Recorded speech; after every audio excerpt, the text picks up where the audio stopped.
Chers sujets du Royaume de France, chers amis chevaliers, bienvenue sur la chaîne de l'Aventurier Catholique. Alors je suis hors connexion, mais une idée m'est venue. Là on n'est plus qu'à 50 et quelques milles de Gibraltar, dans une pétole totale. Alors le moteur, je ne sais pas ce qu'il a, il tourne 2 heures et puis il cale.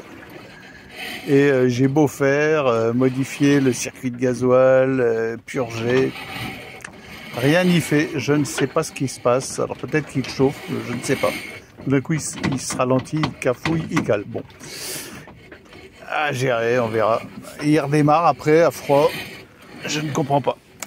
Donc bah là on essaye dans une pétole totale, hein. Il n'y a pas un souffle de vent, de rester dans la bonne direction. Il y a 2-3 dauphins qui jouent autour du bateau, qui nous narguent. Bon. Donc la réflexion suivante m'est venue quand nous sommes partis et que nous étions encore connectés, on va dire, il y a 3 jours. L'affaire Abbé Pierre s'amplifiait, prenait une nouvelle tournure. Donc l'abbé Pierre, ses turpitudes, un salopard, pas du tout l'homme qu'on croyait, etc., etc. Alors avez-vous remarqué, les amis, c'est la question que je vous pose, puis je vous en poserai une autre, à quel point toutes les turpitudes des hommes célèbres, morts, décédés, que l'on ressort de la naphtaline, viennent de personnalités catholiques. Je suis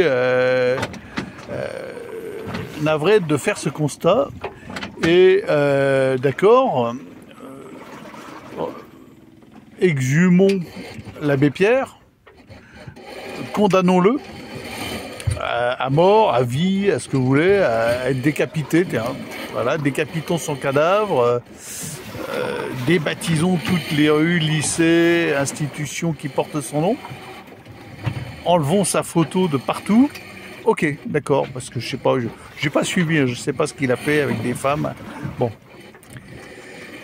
Mais la deuxième question que je vous pose, c'est quand est-ce qu'on en fera autant avec tous les pédos-républicains décédés? Quand est-ce qu'on exhumera leur vraie turpitude? Quand est-ce qu'on dévoilera leur vrai visage? Est-ce que, par exemple, quand M. Jacques Lang sera décédé, on l'emmènera au Panthéon en disant c'était le saint de la culture, et jamais on ira exhumer ces crimes pédocriminels, pédo-républicains, post-mortem. Voilà, j'attends la même chose, la même attitude pour nos bons républicains. Ou alors sont-ils tous exempts de turpitude sexuelle?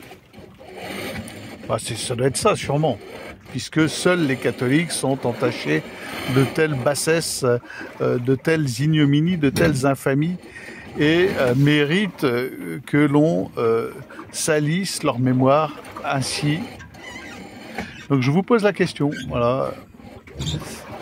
Quand est-ce que, par exemple, on nous sortira le vrai visage de comment il s'appelait, Mitterrand, là. Le Mitterrand, écrivain et homme de radio, Frédéric. Quand est-ce qu'on dévoilera la vraie nature de Monsieur Berger? Ces gens-là sont exempts de tâches, il n'y a pas de problème. Ils méritent d'être enterrés au Panthéon, tous autant qu'ils sont. Voilà, mais l'abbé Pierre, je sais pas, il a dû toucher 2-3 femmes.